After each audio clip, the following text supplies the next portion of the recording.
it's been really interesting to see the change in narrative over the past several months. People went from hating Princess Peach Showtime to saying it was one of the worst games of the year, to saying it was a massive disappointment, that it disrespected Nintendo fans, that Nintendo didn't know anything about how to handle this idea. They went from that to doing the same thing about Mario and Luigi Brothership. Now, the radical difference between this and Mario and Luigi Brothership is that Mario and Luigi has a really dedicated hardcore fan base. So, I think a lot of the narratives that beat 'em ups, the BitBlock, Demish, people like that have been spouting about Brothership are absolutely 100% going to be lost to time, because the people who are complaining about Mario and Luigi Brothership are not the kind of people who play Mario and Luigi games. They are grifters who are simply looking for something to complain about the new Nintendo game. As such, Mario and Luigi Brothership is in this really weird position right now where people like that are still producing clickbait videos about the game and how supposedly it was disappointing, while in reality, players are coming away from that thinking it's one of the best games in the series and possibly the greatest Mario RPG ever made. I know, because I'm one of those people. So people like Beat 'em Ups who are making anti-Mario and Luigi Brothership videos 2 months after launch, they're just getting laughed at, right? People have already not only beaten and played that game, they are advocating for it for being an absolute masterclass in game design. I love Mario and Luigi Brothership, but it really needs to be understood that this is only happening because Brothership is an established property. When it comes to these newer IPs or spin-offs that haven't, or new spin-off titles, what tends to happen is that a lot of times people tend to gaslight themselves for years into thinking that they are complete abject failures. You know, Princess Peach Showtime obviously did fairly well for itself. You know, it became a million seller. It has a reasonably dedicated fan base. A lot of people really, really love this game.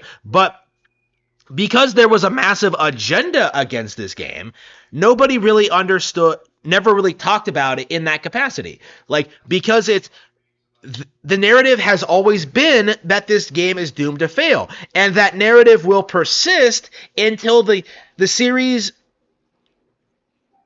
gets a dedicated enough fan base that is willing to speak up on behalf of it. So, because it's a one-off entry, you know, because it's doing radically different things, Princess Peach Showtime does not have the dedicated fan base of people who are willing to look at the grifters straight in the face and tell them to go fuck themselves.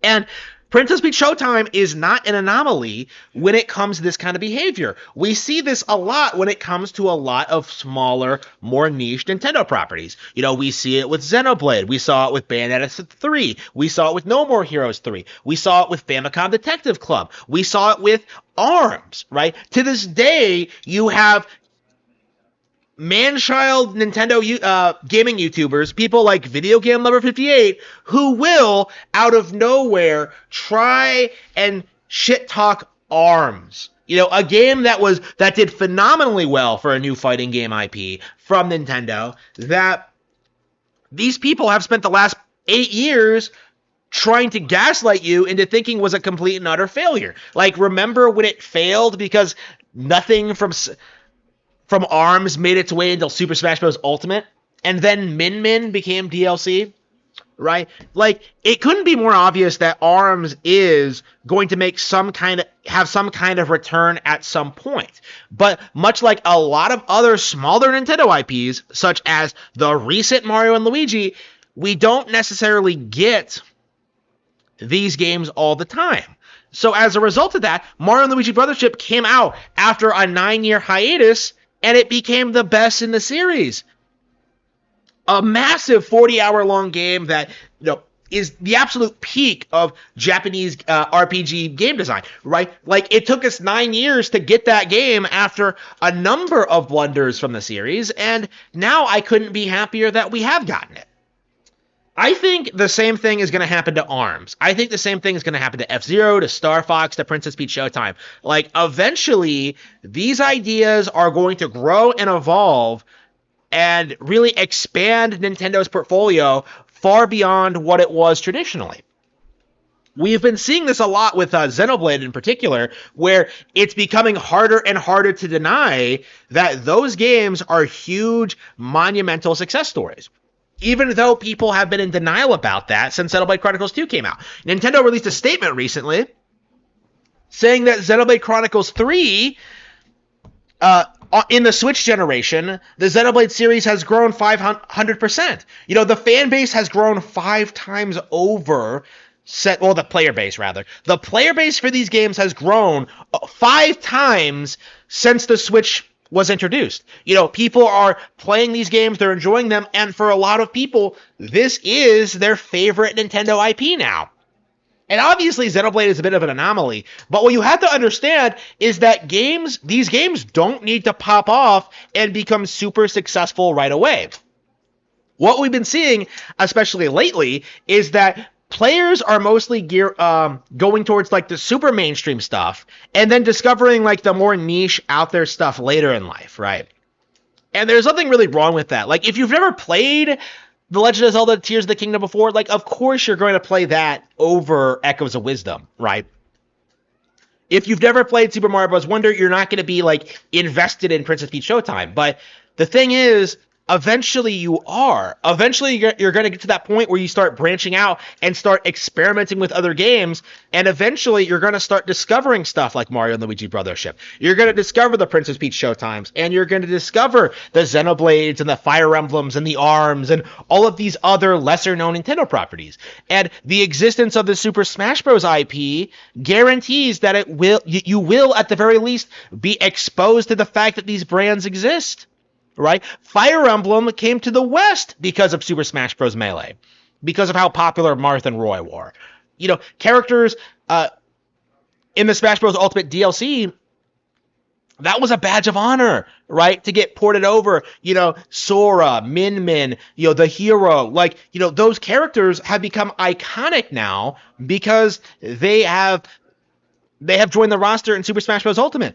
There is so much about these games that demonstrate like their obvious qualities. They're obviously good, interesting games, but YouTubers seem obsessed with this idea of presenting this narrative that only selling 1 million units isn't good enough. Like, the fact that the game wasn't some huge giga hit that could compete with Animal Crossing right out of the gate means it's a failure. But what you have to understand, Animal Crossing at one point never even came to America. You know, the first Western Animal Crossing came out on the GameCube, right? You know, it took a number of high-profile releases before Animal Crossing reached the point it did, right? And the same could be said for a lot of these other franchises. A lot of them are clearly in the process of becoming huge, major tentpole Nintendo IPs. You know, most particularly Splatoon and Fire Emblem, but the same could be said for other franchises as well. You know, this is how it starts. You know, Princess Peach Showtime doesn't become this beloved cult classic the instant it comes out. It becomes popular as people discover it and play through it and realize just how good it actually is. That's going to be how people discover these games, is through hearing about them, wanting to check them out, wanting to play them, and eventually doing so and realizing that, like, wow, that was a really, really good video game. And that is going to be that is going to happen to a lot of these minor Nintendo Switch games over the next several years. People are going to be exposed to some of this lesser-known stuff through sales or for sudden, out of more curiosity, right? You know, Okami HD is a really good example. That game spiked in sales and became a top 10 seller on the eShop after the sequel was announced. With things like that, it is guaranteed that these games will remain popular and relevant for a very long time to come.